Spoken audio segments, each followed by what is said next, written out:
What's up, Taiwan? I'm Eric Gao, bringing you the news from here in Taipei. A former executive for one of Taiwan's top airlines is facing charges of spying for China. Prosecutors say the alleged spy tried to use personal connections and bribery to get national security secrets. As John Van Trieste reports, this is part of a bigger pattern of China recruiting Taiwanese people to infiltrate the local institutions. A former EVA air employee is the latest Taiwanese person caught trying to spy for China. He was posted to China in a senior role between 2012 and 2014, and by the time he came back to Taiwan, was in the service of Beijing with instructions to set up a spy web. Prosecutors say he turned to a former classmate with a job at the Mainland Affairs Council, the government agency charged with China-Taiwan ties. But the classmate turned down an offer of around $3,000 for state secrets and reported the attempted bribe to officials. Now, the former airline exec faces charges of violating the national security law. In his case, that could mean up to 7 years in prison and a maximum fine of more than $3 million. But as officials say, not all the facts of the case are out there yet. 相关的细节并不清楚，不过我想我们军中还是要强化我们的保防教育，要加强我们的渗透跟反情报的工作。那同时也要落实我们的这个揭秘的资格的认证机制。This is far from the only Chinese spying case. Prosecutions have been on the rise in recent years. And from the start of the year to September alone, there were 24 cases. But the tactic of getting an airline worker to spy is a bit unusual. Beijing often targets former military members, getting them to recruit active duty personnel for spying. Some lawmakers say it's time for Taiwan to tighten up protection of its intel. 那我也会在立法院向国安局还有其他相关的情报部门来提出来，希望未来能够建制跨部会的相关异常事件反应的机制。A former defense official says Taiwanese should be cautious when people they know, maybe former university classmates, approach them with a proposition. He says the penalties mean spying for Beijing just isn't worth the risks. 国人一定要有这样的警觉，不要去贪图那种小便宜啊。老实说，就算你泄露什么情报给他，他能给你多少钱？你为了这么一点钱去做这样的事，这是违法。But Beijing has many ways of recruiting Taiwanese spies, from offering money to coercion.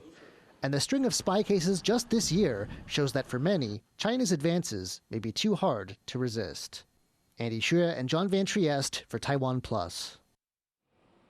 Taiwan People's Party Chair Huang is denying a media report linking him to the recent hacking of a public radio station's website. In September, a Chinese flag briefly appeared on the homepage of Radio Taiwan International, or RTI. Taiwanese outlet Mirror Media reported on Tuesday that Huang was allegedly connected to the RTI engineer who was accused of performing that hack. Huang dismissed the claims that he was recruiting hackers to steal sensitive data, calling the report a fabrication. The RTI case is still being investigated. A new report says Taiwan's government agencies are being hit by millions of cyber attacks from China every day, and those attacks are only increasing. Cadence Toronto reports. 2.8 million. That's about how many Chinese cyber attacks a new national security report says have hit government departments in Taiwan every day this year. 害攻的目标主要锁定我国的政府、关键基础设施以及相关重要产业的供应链。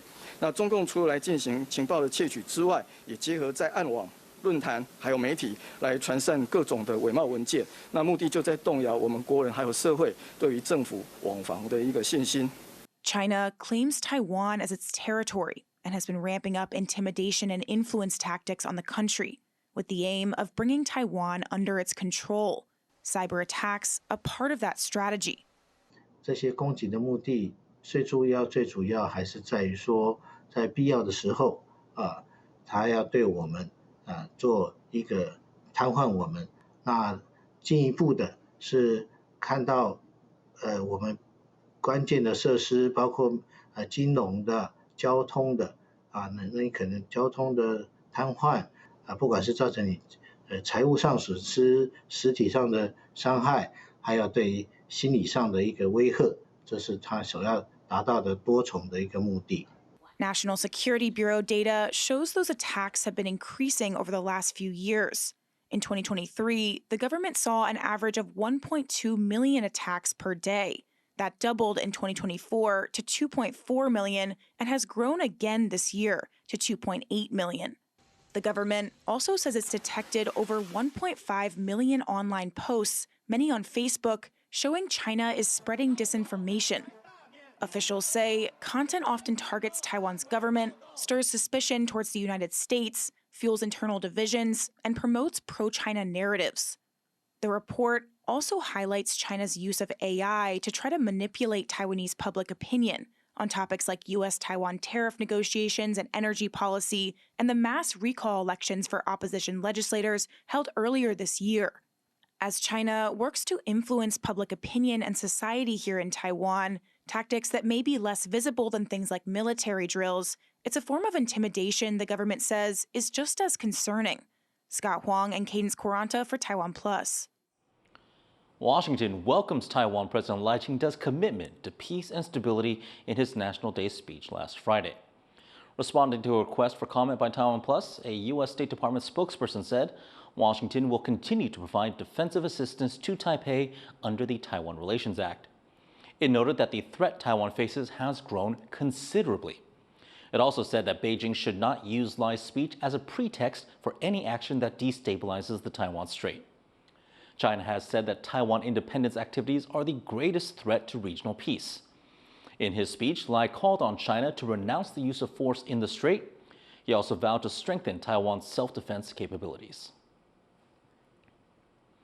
A video of a Taiwanese legislator is going viral on Chinese social media, leading to debate over whether this is part of China's strategy to influence Taiwan. Cadence Quaranta has this story as well. A Taiwanese legislator going viral on Chinese social media.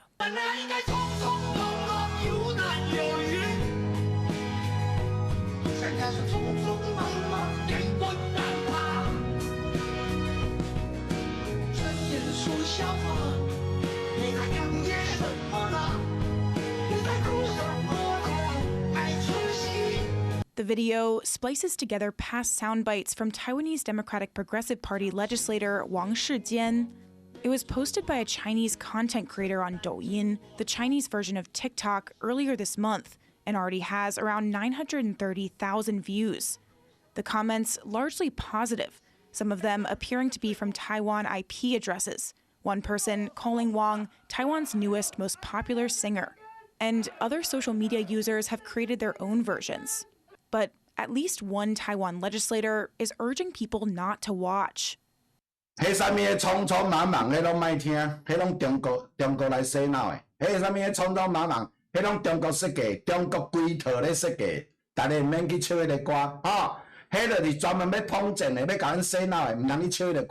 United Front work refers to China's efforts to influence Taiwan.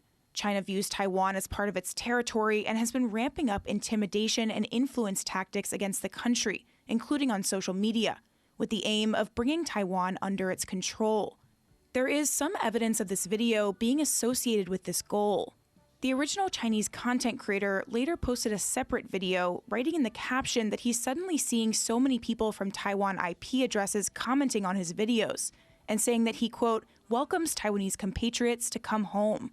And in a press conference, the Chinese government's Taiwan Affairs Office spokesperson said he was impressed by the creativity of social media users on both sides of the strait, and later even appeared to quote the video, using it to accuse Taiwan's semiconductor industry of scrambling to survive. But when Taiwan's top national security official was pressed on whether his bureau would be investigating the video, he appeared to indicate that it wasn't that serious a case. 国安局会介入来针对每一个个案来进行查的话，一定是要拉高到国安的层级。一般政治人物之间彼此的可能这一些隐私的攻防，我们不会去涉入。And one expert says there are a number of different reasons why the creator might have made this video. For one, it's in his usual style, using music to create funny videos. And for another, Chinese President Xi Jinping has cracked down on Chinese people making fun of matters related to their own politics, so they may turn elsewhere. 那在中国的创作人不能用政治素材，那他可以用其他的，所以台湾的素材，台湾的政治素材就很好，很方便使用。But whether the video was made in good fun or with ulterior motives, it seems both sides of the strait will be watching to see how its impact plays out. Patrick Chen and Cadence Quaranta for TaiwanPlus. A new typhoon could be headed towards Taiwan, and one East Coast township that is still reeling from flooding caused by the last typhoon is getting ready for this fresh storm. John Van Trieste reports. Just weeks after a catastrophic flood, Guangfu Township on Taiwan's east coast is getting ready for what could be another hit. Dredgers are deepening and widening runoff ditches that were overwhelmed in September when a natural dam violently overflowed from Typhoon Ragasa's rainfall. 19 people died and 5 are still missing. The hope is these ditches will be ready this time for a brush with a growing storm that could become Typhoon Fengshen by Saturday. But flood control measures are just part of what officials have planned this time around. After strong criticism from residents who say they had no warning when the dam burst, the county government has a new evacuation plan. And this storm could be a test of how well it works. 依据我们中央前进协调所在10月12日讨论出来的疏散撤离应变计划，调查内容包括民众实际居住情形、撤离能力以及撤离方式。 Under the plan, evacuations will start 24 hours before the typhoon is supposed to hit an area under a warning. Senior citizens, ill people, expectant mothers, and children under school age will all have to evacuate, along with residents of single-story homes. If the government issues an alert around the dam that burst in September, all nearby residents will have to leave. Already, though, some local officials say getting people out could be tough, even with plenty of advance notice. 24小时要撤离的话，可能有些困难度啦。有的没有赖嘛哈，有的老人家不知道，有的坐轮椅的，警方来协助比较。有时候我叫消防队也可以，消防队来帮忙载嘛。 If the storm does hit eastern Taiwan, several thousand people may need to move quickly. And some other local officials are already anxious about how to pull that off on their own. 这个人数一多的话，我们真的是不好挤的啦。我们是以垂直避难为第一个要求啦，淤青啦，或是说收容所啊，还是说我们这位试点就是要中央还是说地方的协助啦。For now, it looks like the region won't get a direct hit from the storm. But Typhoon Ragasa was also centered far away and still proved deadly. The coming days could be tough for a part of Taiwan that has already seen a lot of typhoon destruction this year. Hank Xu and John Van Trieste for TaiwanPlus. Young athletes gathered in Taipei on Wednesday for a flag presentation ceremony ahead of this month's Asian Youth Games in Bahrain.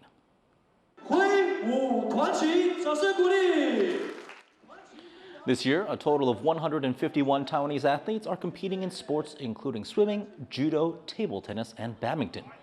They will be facing off against 6,000 athletes from 45 countries. It's only the third time that these games have been held, and the first since China hosted them in 2013. At the ceremony, the new sports minister offered words of encouragement to Taiwan's athletes. 亚洲青年运动会是你们展现实力与各国优秀选手一同竞技交流的重要舞台。